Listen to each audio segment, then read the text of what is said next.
State of Mankind. How much do you know? Excerpts from How the Spectre of Communism is Ruling Our World. 24.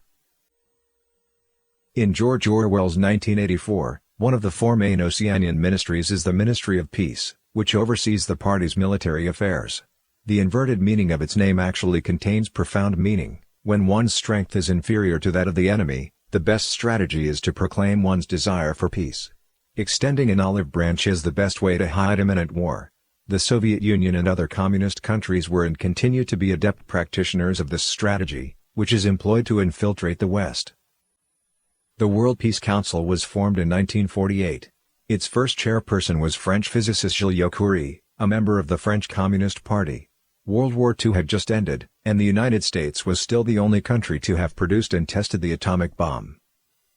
Having suffered huge losses in the war, the Soviet Union aggressively promoted world peace as a stratagem to stave off pressure from the West. The World Peace Council was directly controlled by the Soviet Peace Commission, an organization affiliated with the Soviet Communist Party. It ran a worldwide narrative proclaiming the Soviet Union to be a peace-loving country and condemning the United States as a hegemonic warmonger. High-ranking Soviet official and ideological leader Mikhail Suslov promoted a struggle for peace that became a fixture of Soviet rhetoric. The present anti-war movement testifies to the will and readiness of the broadest masses of the people to safeguard peace and to prevent the aggressors from plunging mankind into the abyss of another slaughter, Suslov wrote in a 1950 propaganda tract. The task now is to turn this will of the masses into active, concrete actions aimed at foiling the plans and measures of the Anglo-American instigators of war. The Soviet Union sponsored a multitude of organizations and groups such as the World Federation of Trade Unions, World Youth Association, International Women's Federation, International Federation of Journalists, World Democratic Youth Alliance, World Association of Scientists, and the like to support the claims of the World Peace Council. World peace became one of the front lines in the communist public opinion war against the free world. Vladimir Bukovsky, a prominent Soviet dissident, wrote in 1982 that members of the older generation can still remember the marches, the rallies, and the petitions of the 1950s. It is hardly a secret now that the whole campaign was organized, conducted, and financed from Moscow, through the so-called Peace Fund and the Soviet-dominated World Peace Council. Communist Party USA General Secretary Gus Hall said, "There is a need to expand the fight for peace, escalate it, involve more people, and make it the hot topic in every community, every people's group, every trade union, every church, every family, every street, and every site where people gather." The Soviets pushed the struggle for peace movement in three waves during the course of the Cold War, with the first being in the 1950s. The second climax was the anti-war movement of the 1960s and 1970s. According to the testimony of Stanislav Lunov, a former officer of the Soviet GRU, military intelligence, who defected from Russia to the United States in 1992, the amount of money the Soviet Union spent on anti-war propaganda in Western countries was double its military and economic support to North Vietnam. He said that the GRU and KGB financed almost all anti-war movements and groups in the United States and other countries. Ronald Radosh, a former Marxist and activist during the anti-Vietnam War movement, admitted that our intention was never so much to end the war as to use anti-war sentiment to create a new revolutionary socialist movement at home.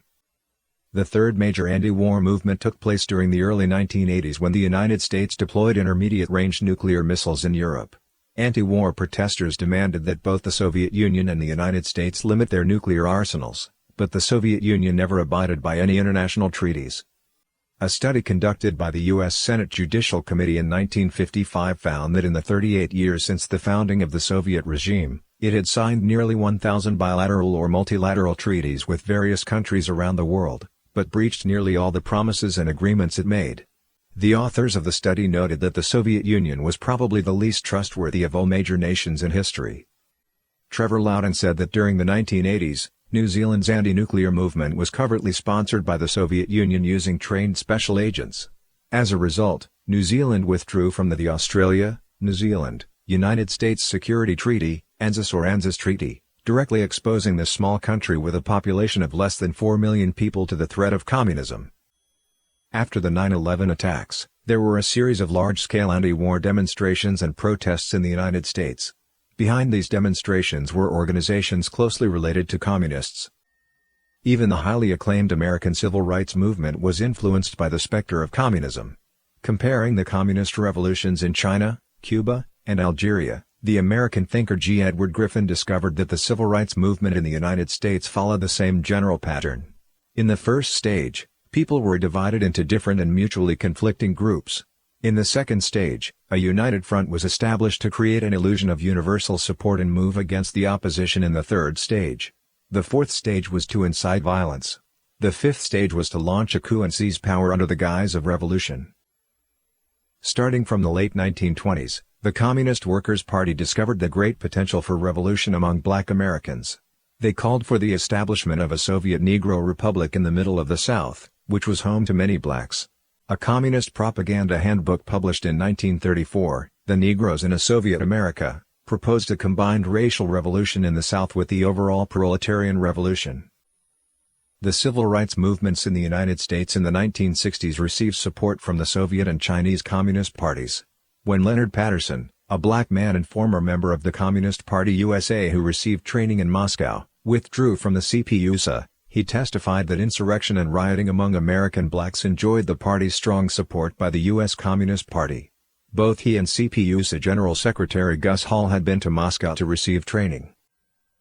The intensification of the civil rights movement also coincides with the CCP's campaign to export revolution. In 1965, the CCP put forward the slogan of International Revolution, calling upon the broad countryside of Asia, Africa, and Latin America to surround the international cities of Western Europe and North America, just as the CCP had first taken over the countryside, then defeated the Kuomintang in the cities during the Chinese Civil War. The most violent organizations in the Black People's Rights Movement, such as the Revolutionary Action Movement and the Maoist Black Panthers, were all supported or directly influenced by the CCP. The Revolutionary Action Movement advocated violent revolution and was considered a dangerous extremist organization by the mainstream society. It was disbanded in 1969. From its form to its teachings, the Black Panthers looked up to the CCP as their role model, with slogans such as "Political power grows out of the barrel of a gun," and "All power belongs to the people." The quotations from Chairman Mao Zedong was a must-read for all members. Like the CCP, the Black Panthers advocated violent revolution. One of its leaders, Eldridge Cleaver, predicted in 1968 a wave of terror, violence, and guerrilla warfare. At many black gatherings, participants waved the Little Red Book, quotations from Chairman Mao. The Sea of Red bore a striking resemblance to the scenes seen in China around the same time. Although many of the appeals of the civil rights movement have been accepted by mainstream society, the radical black revolutionary ideology has not disappeared. It has recently resurfaced as the Black Lives Matter movement. People all around the world wish for peace, and pacifism is an ancient ideal. In the 20th century, people of great vision and compassion dedicated their efforts to reduce misunderstanding and conflict among nations. Due to historical circumstances, racial discrimination does exist in the United States and other Western countries. People try to eliminate racial discrimination through education, media, and protests, all of which are understandable. But the specter of communism takes advantage of the ideological trends and social conflicts in Western countries. It sows discord, incites hatred, and creates violence while deceiving and manipulating masses of people who initially harbored no ill intent.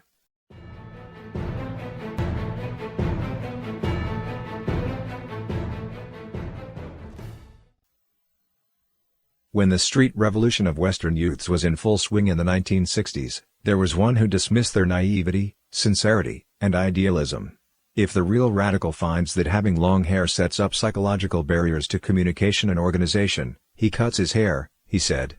The man was Saul Alinsky, a radical activist who wrote books, taught students, and personally oversaw the implementation of his theories, eventually becoming the para-communist agitator with the most baneful influence for decades. Aside from his worship of Lenin and Castro, Alinsky has also explicitly praised the devil himself.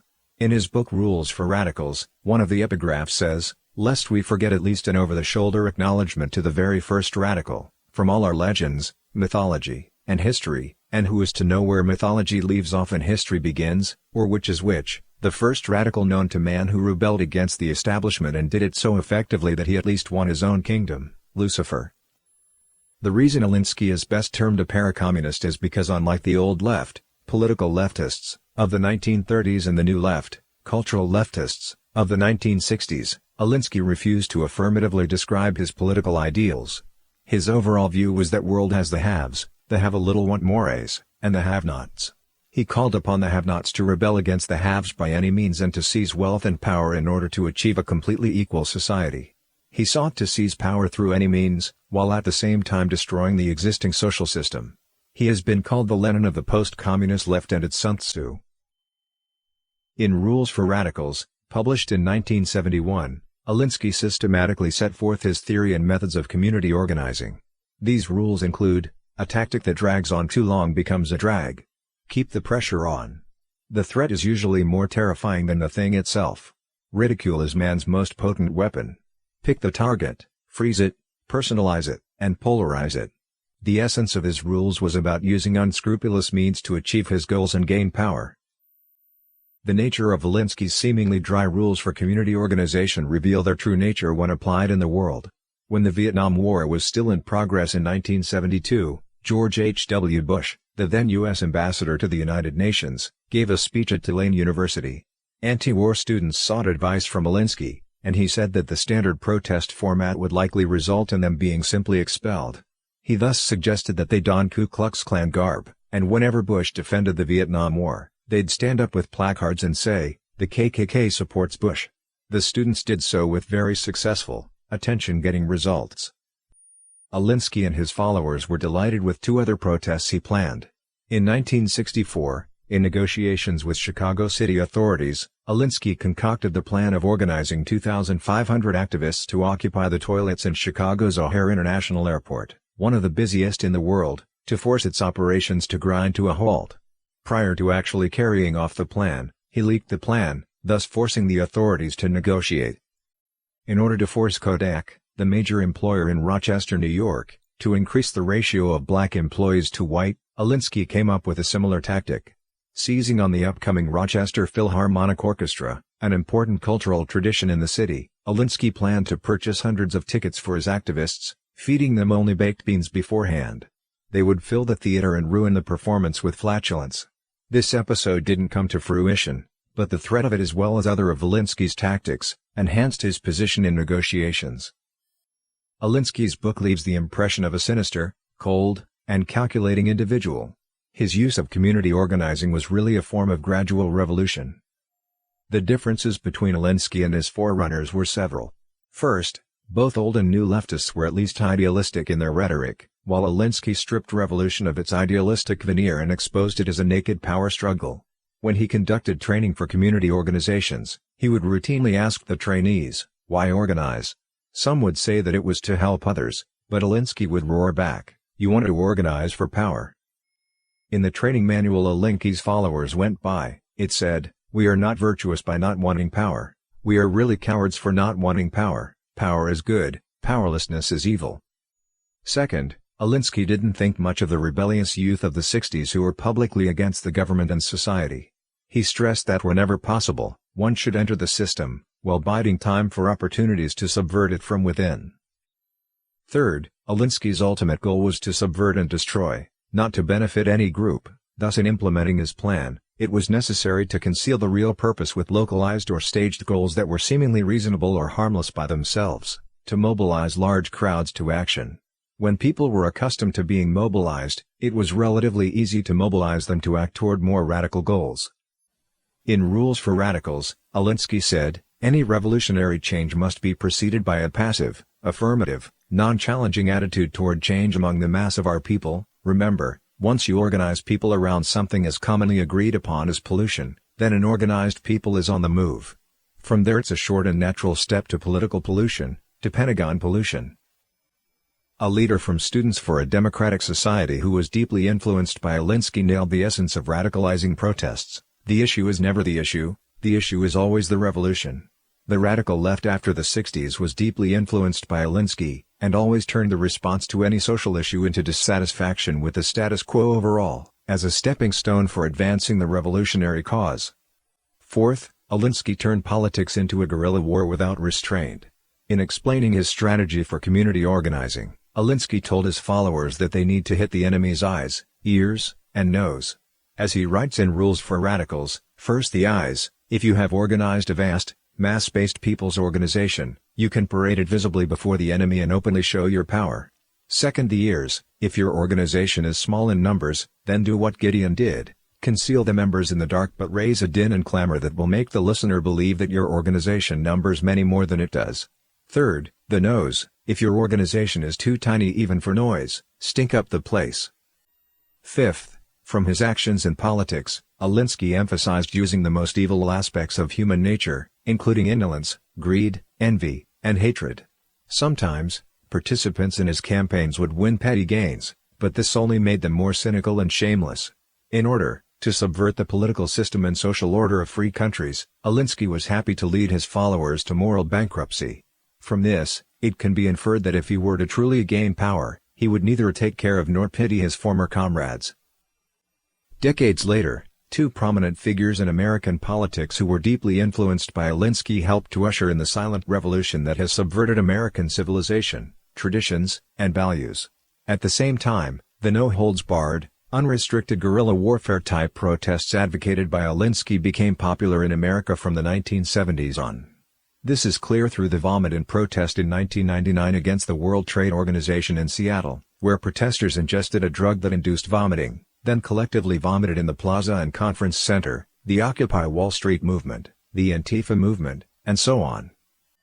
It is salient to note that in one of the introductory pages of Rules for Radicals, Alinsky gave his acknowledgement to the very first radical, Lucifer. Further, in an interview with Playboy magazine shortly before his death, Alinsky said that when he died, he would unreservedly choose to go to hell and begin to organize the proletariat there because they're my kind of people.